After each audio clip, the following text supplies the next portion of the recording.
comment augmenter votre capacité d'achat immobilier. Pour cela, eh bien, 3 points essentiels. Il faut tout d'abord augmenter votre capacité d'emprunt. Deuxièmement, eh bien, il faut augmenter votre apport personnel. Et troisièmement, eh bien, il faut augmenter votre épargne. Bonjour à toutes, bonjour à tous, je vous souhaite la bienvenue sur cette nouvelle vidéo de ma chaîne YouTube Investir en immobilier, l'immobilier au féminin. Aujourd'hui, nous allons voir eh bien, comment augmenter votre capacité d'achat immobilier. Alors voilà, écoutez, j'ai préparé cette vidéo, donc n'hésitez pas bien sûr à la partager si elle vous plaît et à vous abonner à la chaîne pour être en avant-première eh bien, des nouvelles vidéos. Alors, tout d'abord, eh bien, c'est très important en effet d'augmenter sa capacité d'achat immobilier. En effet, pour la raison principale, c'est que si vous augmentez votre capacité d'achat, eh bien, vous allez pouvoir tout simplement acheter un bien immobilier plus grand ou mieux situé. Donc ça, c'est essentiel eh bien, de préparer votre dossier avant. Alors pour cela, eh bien, je vous ai préparé plusieurs solutions que je vais vous proposer. On y va? Vous êtes prêts? Allez, c'est parti! Donc, eh bien, vous devez connaître la manière d'évaluer votre pouvoir d'achat. C'est ce qui va vous donner évidemment votre capacité d'achat d'emprunt. Alors, pour cela, eh bien, justement, nous allons calculer votre capacité d'emprunt. Donc ça, c'est une étape essentielle. Elle correspond à votre taux d'endettement de 33%, c'est-à-dire un tiers de vos revenus nets. Donc ça, je l'ai expliqué dans différentes vidéos, notamment dans celle de mon groupe Facebook, Investir en immobilier, l'immobilier au féminin. Donc vous prenez la totalité de vos revenus nets que vous percevez, donc les salaires, des revenus fonciers également. Si vous êtes déjà propriétaire bailleur, c'est-à-dire déjà que vous percevez des loyers, vous divisez par 3 et donc vous gardez votre dernier tiers. Donc ça, c'est important car souvent, eh bien, on mésestime cette donnée. Ensuite, eh bien, la deuxième chose à connaître, c'est de connaître votre apport personnel, c'est-à-dire quel est le montant que vous allez pouvoir mettre justement pour financer votre projet immobilier. Eh bien, vous savez que les banques, eh bien, elles ont une préférence pour les dossiers avec un apport personnel, puisque ça prouve que votre profil investisseur, acquéreur, même si vous acquérez donc la propriété, votre résidence principale, eh bien, que vous avez des capacités financières, voilà, que vous êtes économe, voilà, ça veut dire que vous êtes prêt pour faire l'acquisition et démarrer votre patrimoine immobilier. Ensuite, eh bien, la troisième chose, eh bien, c'est de connaître vos charges et donc il va falloir connaître la totalité des charges que vous payez. Alors, je vous laisse faire un exercice. Eh bien, c'est de calculer votre taux d'endettement, de voir eh bien, quel est votre apport personnel possible et de calculer vos charges. Ça, c'est un premier exercice que je vous laisse faire. Alors, les 3 solutions que je vais aborder pour vous, je vais vous expliquer eh bien, qu'on va voir ensemble justement pour augmenter votre capacité d'achat immobilier. Donc les 3 solutions, eh bien, c'est augmenter votre capacité d'emprunt, augmenter votre apport personnel et puis comment épargner plus tous les mois automatiquement. Voilà, donc ce sont les 3 conseils principaux. Alors, premier conseil, eh bien, on va voir comment augmenter votre capacité d'emprunt. Donc, lors d'un investissement immobilier, généralement, vous allez passer par un crédit. Donc, vous pouvez tout à fait acquérir, bien sûr, la propriété sans crédit. Alors, ça, vous allez me dire, bah oui, mais Sophie, quel est l'intérêt ça a? Eh bien, ça prouve aux banquiers eh bien, que vous pouvez acheter, par exemple, une place de parking à une belle adresse. Voilà, et bien vous acquérez la propriété d'un coup, ça vous permet de vous mettre le pied à l'étrier, de rentrer dans une copropriété. Et donc, eh ben voilà, votre acquisition est faite. Vous prenez un faible risque, puisque vous savez que les rentabilités dans la location de parking sont très bonnes, c'est un très bon placement. Et puis voilà, c'est déjà un petit bien dans votre escarcelle patrimoniale. Ça peut être une bonne idée. Alors, donc, on va voir cela ensemble. Donc, l'étape importante, c'est ce que je vous disais tout à l'heure, eh bien, c'est de connaître votre taux d'endettement, les fameux 33%, même si certaines banques regardent ce que l'on appelle le reste à vivre. Hein, donc, c'est vrai que si vous avez un bon reste à vivre, eh bien, la banque pourra accepter, selon votre profil, eh bien, un crédit, même si votre taux d'endettement est plus élevé que les fameux 33%. Alors, ma solution, la solution que je vous propose, eh bien, c'est de passer par un professionnel, je vous le dis très souvent, hein, de passer par des professionnels et notamment un courtier en prêt immobilier. Pour quelle raison? Eh bien, parce que ce courtier va interroger différentes banques. Selon votre profil, il sera plus à même d'aller vers telle ou telle banque.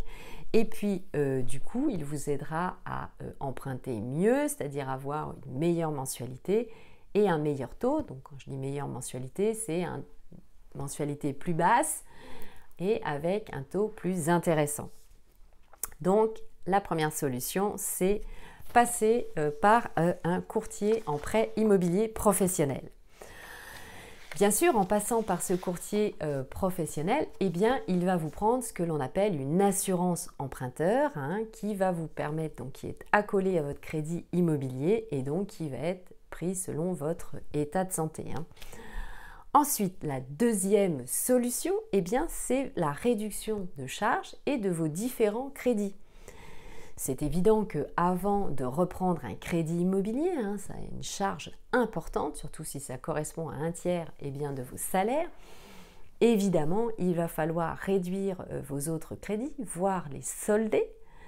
Attention au coût du solde lorsqu'on solde un crédit, donc ça, il faut bien y réfléchir.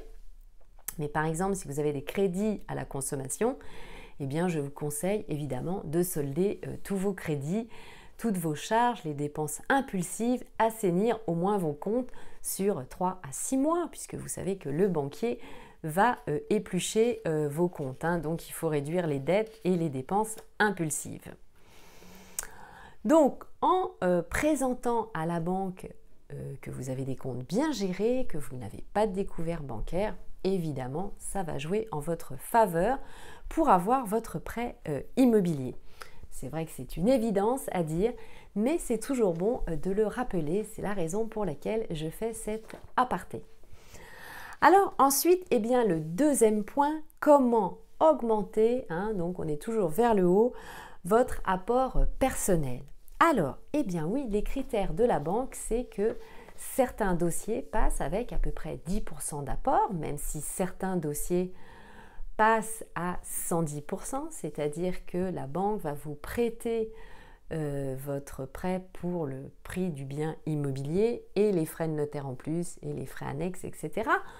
Donc ça, évidemment, ça existe, je ne le nie pas, bien sûr, mais il faut avoir conscience que dans la majorité des dossiers, il faut 10% d'apport, c'est ce qui va payer donc les frais de notaire, les frais divers liés à l'acquisition. Hein. Donc c'est vrai que les banques préfèrent ça de 10 voire même à 30% hein, sur certains dossiers si c'est la première fois que vous empruntez. Donc eh bien c'est bon à savoir. Alors je continue la lecture de mes notes.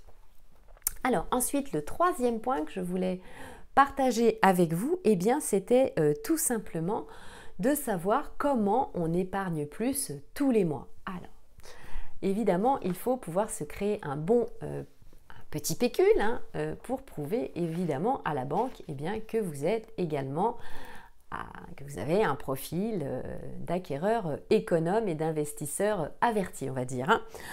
Alors, la première solution, eh bien, c'est d'ouvrir un plan d'épargne logement, ce qu'on appelle un PEL. Il faut savoir quand même que votre argent est bloqué au minimum 4 ans, au maximum 10 ans, avec un taux d'intérêt fixe. Donc, eh bien, vous avez un plafond également de 61 200 €. Donc ça, c'est un premier point, pourquoi pas.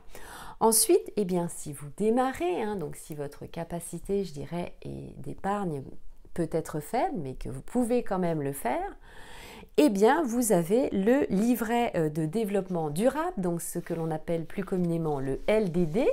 Le plafond est donc de 12 000 €. Les fonds sont rémunérés et disponibles à tout moment. Donc au cas où il vous arrive un imprévu, vous pouvez toujours récupérer votre argent. Et chaque banque peut vous en proposer un avec un minimum de versement de 15 €. Donc ça, c'est le LDD. Donc ça, je vous le conseille, bien sûr, hein, dès demain, eh bien, de pouvoir ouvrir un LDD et de mettre déjà vos 15 ou 20 €. Hein. Une fois qu'on a fait le premier pas, vous allez voir, c'est beaucoup plus facile à faire, croyez-en mon expérience. Et le troisième livret que vous pouvez ouvrir, eh bien, c'est le livret A. Le plafond est de 22 950 €, mais il est dépassé avec la capitalisation de vos intérêts. Les fonds, pareil, sont disponibles à tout moment. Ce compte est sans frais et les intérêts versés sont exonérés d'impôts sur le revenu et de prélèvements sociaux. Donc ça, c'est un bon point aussi. Et c'est l'État qui fixe le taux d'intérêt 2 fois par an. Tous les établissements bancaires peuvent également vous proposer ce livret A.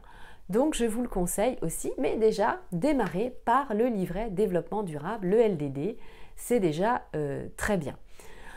Ensuite, eh bien, l'autre solution, c'est de contracter ce que l'on appelle un prêt aidé.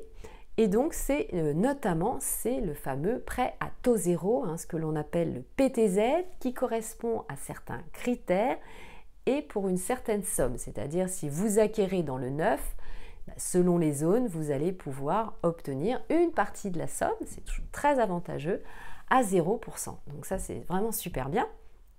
Mais cela existe pour l'acquisition dans l'immobilier ancien si vous faites d'importants travaux. Donc n'hésitez pas à vous renseigner et c'est surtout une aide pour les primo-accédants, c'est-à-dire la première fois que vous acquérez la propriété. Et bien voilà, c'était tout pour cette vidéo. Je vous remercie de l'avoir visionnée jusqu'au bout. N'hésitez pas à mettre le pouce, des commentaires bien sûr, et puis à partager cette vidéo si elle vous a plu. Et bien à très bientôt pour la prochaine vidéo. N'oubliez pas bien sûr de vous inscrire à mon groupe Facebook Investir en immobilier, l'immobilier au féminin. Au revoir et bon investissement.